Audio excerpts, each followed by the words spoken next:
watching Market Cafe on ET Now with me Shreyansi Singh and with me Priyanka Offal, and over the next 1 hour we take you through news and updates from within the country as well as across the globe, tell you which stocks you should keep on your radar and tell you what the brokerages are saying as well. But first things first, Priyanka, let's take a look at Wall Street and snapping that 4-day gaining streak then. But then let's not forget, Shreyansi, good morning.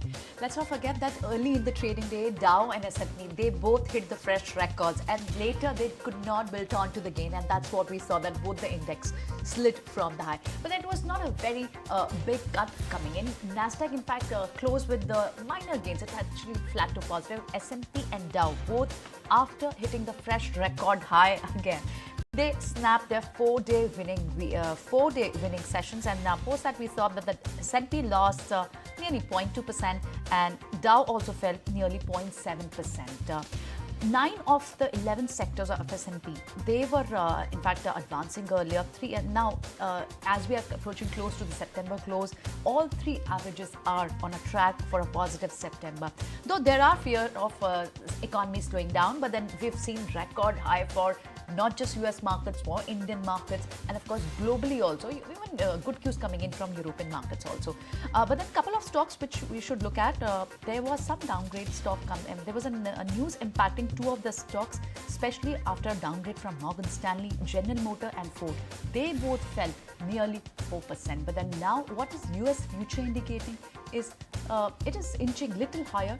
Though it should not be called a weak close, but then it paired the initial gains. So, but then let's see how we pan out for the day, rest of the day. But it looks like record high. The momentum of record high is not just with the Indian market; it's also with the US market. That's what we saw yesterday again.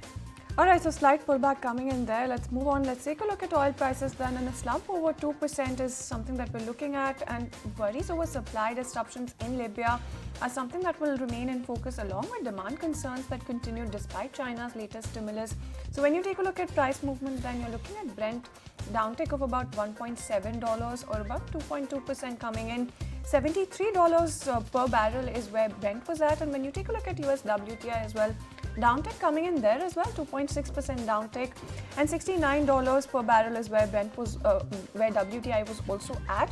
Now, Libya's faction signed an agreement on the process for appointing central bank governor, an initial step to resolve the dispute over control of the central bank and oil revenue that has also slashed Libya's oil output and exports.